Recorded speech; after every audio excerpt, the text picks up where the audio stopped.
చెబుదాం.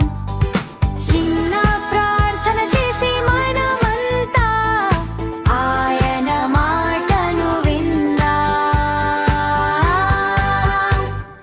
యేసయ్యే నా మంచి స్నేహితుడు, ఎల్లప్పుడూ నాతోనే ఉంటాడు. నన్ను ప్రేమించి నడిపిస్తాడు, నా చెయ్యి పట్టి నడిపిస్తాడు.